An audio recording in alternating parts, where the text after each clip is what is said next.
నమస్కారాలు. సంతోషం తప్పకుండా కార్డు ఇవ్వాల్సిందే అర్హులైనందరికీ. ఈ ప్రభుత్వం కూడా ఆ రోజు కాంగ్రెస్ పార్టీగా వాళ్ళు ఎన్నికల ముందు మాట ఇచ్చింది. మాట ఇచ్చిన ప్రకారం ఈరోజు కార్డు ఇస్తున్నందుకు వారికి కూడా ధన్యవాదాలు. అదేవిధంగా సన్నబియ్యం కూడా మాట ఇచ్చిన ప్రకారం ప్రారంభం చేసినందుకు ధన్యవాదాలు. అయితే రేషన్ కార్డులకు సంబంధించి మిత్రులు ఇంకో విషయం కూడా చెప్పారు.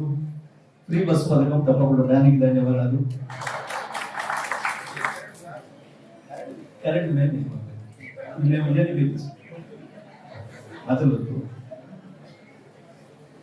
సో అయితే దీంట్లో రాముల గారు కొంచెం మిస్ అయ్యారు. వాస్తవానికి రేషన్ కార్డులకు సంబంధించి సమైక్య ఆంధ్రప్రదేశ్ ఉన్నప్పుడు దానికి ఒక విషయం చెప్పబోయాను. సమైక్య ఆంధ్రప్రదేశ్ ఉన్నప్పుడు రేషన్ కార్డు మీద 4 కిలోల బియ్యం ఇచ్చేది. కార్డులో ఉన్న మేజర్లకు మాత్రమే ఇచ్చేది, కార్డులో ఉన్న అందరికీ ఇవ్వకపోయేది. కానీ తెలంగాణ ప్రభుత్వం వచ్చిన తర్వాత కేసీఆర్ గారు కార్డులో ఎంతమంది ఉంటే అంతమందికి ఇవ్వాలి, అందరికీ 6 కిలోలు ఇవ్వాలని చెప్పేసి కేంద్ర ప్రభుత్వం ఒక్కరిపైన అందరికీ ఇవ్వాలని చెప్పి నిర్ణయం తీసుకున్నారు. దాంతోపాటు వాస్తవానికి కార్డు ఉన్న వాళ్ళు ఎక్కడెక్కడ ఉన్నా వాళ్ళ భక్తుల కొరకు ఎక్కువ ప్రదేశానికి ఉంటే అక్కడ కూడా అక్కడనే తీసుకోవాలి, మళ్ళీ ఊళ్ళకి వచ్చి తీసుకునే అక్కడ లేకుండా కూడా ఆ రోజు మా ప్రభుత్వం వెసులుబాటు ఇచ్చింది. కాంగ్రెస్ దాని తర్వాత కేంద్ర ప్రభుత్వం ఒప్పుకోలేదు, కొంత ఇబ్బంది జరిగింది. సో దానికి తోడు ఇవ్వాలి కొత్తగా మేము ప్రభుత్వంలో ఉన్నప్పుడే 6,47,000 కార్లు ఇచ్చినాము. నేనే కన్సెస్ అయ్యాను ఉమ్మడి జిల్లాలో ప్రతి చోట. ఇది కంటిన్యూషన్, ఇప్పుడు ఏదైతే చెప్పిందో మిత్రులు, ఈ కంటిన్యూషన్ ప్రోగ్రామ్ తప్పకుండా. ఎందుకంటే కుటుంబాలు పెరుగుతున్నప్పుడు ఇంట్లో నుంచి పెళ్లి చేసుకొని ఏదైతే ఉంటారో వాళ్ళకి అప్లై చేసుకుంటే ఇవ్వాల్సింది. పెళ్లిలో ఇంకా చక్కటి అభ్యర్థించిపోతారు కాబట్టి అక్కడ కూడా మార్చుకోవడం అనేది మంచి నిర్ణయం. దానికి గత ప్రభుత్వం చేసింది, కంటిన్యూ చేసి సంతోషం చేయాల్సింది. తప్పకుండా మనం పార్టీలుగా ఎన్నికల ముందు హామీలు ఇచ్చి మేనిఫెస్టోలు ఇచ్చి మన మేనిఫెస్టోలు నచ్చి ప్రజలు మనకు ఓట్లు వేస్తే అధికారంలోకి వస్తాం. వచ్చిన తర్వాత ఆ మేనిఫెస్టోని అమలు చేయడం అనేది మన బాధ్యత. అందరూ తప్పకుండా చేయాల్సిందే. మహాలక్ష్మిలో భాగంగా మిత్రులు చెప్పినట్టు ఫ్రీ బస్ ప్రారంభం చేశారు, ధన్యవాదాలు. దాంతో పాటు ఆ నెలకిచ్చే 2,500 ఏదైతే ఉందో ఇస్తారని చెప్పింది, అది కూడా ఇస్తే మహాలక్ష్మికి సంపూర్ణమైంది. తప్పకుండా 4,500 కూడా ఇవ్వాలని చెప్పి నేను కోరుతున్నా. మరి ముఖ్యమంత్రి గారికి, మంత్రి గారికి దగ్గర మిత్రులు ఉన్నారు, మీరు తప్పకుండా వారికి విజ్ఞప్తి చేసి ఈ దగ్గర మనకు కోలేదు నెమ్మది ఇవ్వాలని చెప్పి నేను కోరుకుంటున్నా.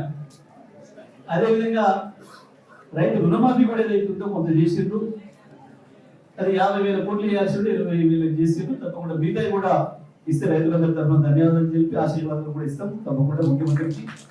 అందులో సందేహం లేదు. అదేవిధంగా 15,000 ఏదైతే రైతు భరోసా ఇస్తారని చెప్పిందో అది మధ్యలో 2 సార్లు ఆగిపోయింది. ఆ 2 విడతలు కూడా ఇచ్చేసి 15,000 ఇస్తున్నారు. వాస్తవానికి 12,000 ఇస్తున్నారు. దాని కూడా 15,000 చేస్తే తప్పకుండా ధన్యవాదాలు తెలియజేస్తాం ముఖ్యమంత్రి గారికి. అదేవిధంగా ఇంకా అనేక హామీలు ఉన్నాయి. యువత ఉద్యోగాల విషయంలో, అదేవిధంగా పిల్లలకి, మహిళలకి స్కూటీలు ఇస్తారన్న విషయం, ఆడపిల్లలకి చదువుకునే పిల్లలకు స్కూటీలు కూడా ఇస్తే ధన్యవాదాలు తెలియజేస్తాం.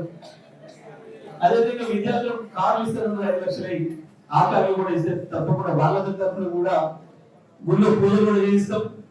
ముఖ్యమంత్రి గారికి, ప్రభుత్వానికి తప్పకుండా ప్రభుత్వంలోకి వచ్చే ముందు మనం ఏదైతే హామీలు ఇస్తామో ఆ హామీలన్నింటినీ నెరవేర్చాల్సిన బాధ్యత మన పైన ఉంటుంది. ఆ బాధ్యతను మనం నెరవేరిస్తే తప్పకుండా ప్రజల ఆశీర్వాదం ఇస్తారు, అందులో సందేహం లేదు ఎవరికైనా. ఆ రకంగా ప్రభుత్వం యొక్క బాధ్యత కాబట్టి ఇచ్చిన హామీలన్నింటినీ నెరవేరుస్తూ ప్రజల ఆశీర్వాదం కోరడం అనేది మనందరి బాధ్యత. తప్పకుండా ప్రతిపక్షంగా మాకు అవకాశం ఇచ్చారు కాబట్టి ఇవన్నీ అడగాల్సిన బాధ్యత కూడా మా పైన ఉంది. ప్రజల తరఫున అలా బొత్తించాల్సిన బాధ్యత మా పైన ఉంది. తప్పకుండా ఏదైతే మాట ఇచ్చిందో అవన్నీ కూడా పూర్తి చేయాలని చెప్పి ప్రతిపక్షంగా ప్రతిపక్ష శాసనసభ్యుడిగా నేను విజ్ఞప్తి చేస్తూ, తప్పకుండా ప్రభుత్వం చేసే ఏ కార్యక్రమంలోనైనా అది మంచి జరిగినప్పుడు మెచ్చుకోవాల్సిందే, చేయాల్సింది ఉన్నప్పుడు డిమాండ్ చేయాల్సిందే, జరుగుతున్న దాంట్లో తప్పు ఉంటే కూడా ఎత్తి చూపాల్సిందే. ఇది ప్రభుత్వంలో, ప్రజాస్వామిక ప్రభుత్వంలో ఉండవలసిన లక్షణం. ఇది డెమోక్రసీ అంటేనే అది. కాబట్టి తప్పకుండా ఈ కార్యక్రమంలో కూడా ఈ ఇచ్చే బియ్యం కూడా తప్పకుండా సరిపోయిన క్వాలిటీ ఉండాలి, మంచిగా ఉండాలి, ఉదముద కాకుండా వేరే పద్ధతులు కాకుండా మంచి బియ్యం, నాణ్యమైన బియ్యం తెలంగాణలో మన రైతులు పండిస్తున్న బ్రహ్మాండంగా. ఆ సన్న బియ్యం ఏదైతే ఉందో ఆర్ఎన్ఆర్ మన రాజధానిలోనే రీసెర్చ్ చేసి పెట్టిన బియ్యం కొంచెం షుగర్ తక్కువ ఉంటుంది, ప్రోటీన్ ఎక్కువ ఉంటుంది. వీలైతే ఆ బియ్యమే సప్లై చేస్తే మంచిగా ఉంటుంది మన ప్రజలందరికీ కూడా ఆరోగ్యంగా. కాబట్టి వీలైతే ఆర్ఎన్ఆర్ రకం బియ్యం సప్లై చేస్తే బాగుంటుందని చెప్పి తెలియజేస్తూ, ఈ రోజు కార్లు ఎదుర్కోవడానికి వచ్చిన మీ అందరికీ శుభాకాంక్షలు తెలియజేస్తూ. సరే.